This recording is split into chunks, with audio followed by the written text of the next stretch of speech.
ठाणे महानगरपालिकेतील कामगार कर्मचाऱ्यांना न्याय मिळवून देणाऱ्या एकमेव मान्यताप्राप्त कामगार संघटना म्युनिसिपल लेबर युनियनची सर्वसाधारण सभा नुकतीच संपन्न झाली।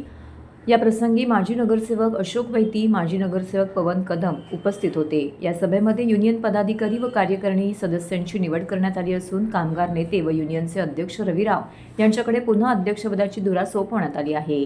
तर कार्याध्यक्षपदी कामगार नेते मोहन तिवारी, तर उपाध्यक्षपदी बीरपाल भाल यांची, तसेच सरचिटणीसपदी चेतन आंबोडकर, सहाय्यक सरचिटणीसपदी आनंदा पावणे आणि कोषाध्यक्षपदी विजय खानविलकर यांची निवड करण्यात आली आहे। त्याचबरोबर संघटनेच्या कामात नेहमीच अग्रेसर असणाऱ्या कार्यकर्त्यांची चिटणीस, सहाय्यक चिटणीस व कार्यकारिणी सदस्य पदावरती निवड करण्यात आली।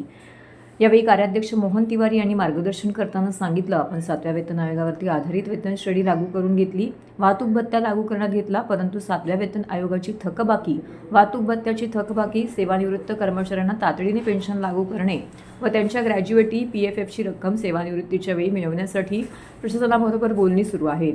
प्रशासनाने टाळाटाळ केल्यास त्याप्रसंगी तीव्र आंदोलन करण्याचा निर्धारही त्यांनी व्यक्त केला आहे। सफाई कामगारांच्या वारसाची लढाई महाराष्ट्र महानगरपालिका नगरपालिका संघटना फेडरेशनच्या माध्यमातून आपण जिंकली। प्रशासनाकडे सातत्याने पाठपुरावा करून सफाई कामगारांच्या वारसांना लवकरात लवकर सेवेत घेण्याचा निर्धार बीरपाल भाल यांनी व्यक्त केला आहे।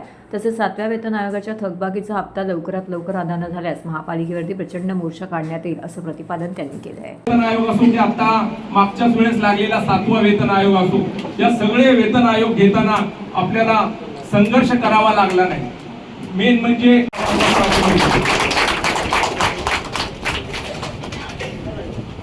आपल्या कामगार न्यायालयामध्ये युनियनला मान्यता प्राप्त युनियन हे पद मिळवून दिलं, हे मान मिळवून दिलं आणि यामुळे आपल्या युनियनला जो मान ठाणे महानगरपालिकेत आहे त्याच्याशिवाय इतर कुठल्या युनियनला जे पदाधिकारी किंवा मेंबर असतात, ॲडव्होकेट नायर साहेब आलेले जोरदार, मी राव साहेबांना विनंती करतो की नायर साहेबांना बुके देऊन पुष्पगुच्छ देऊन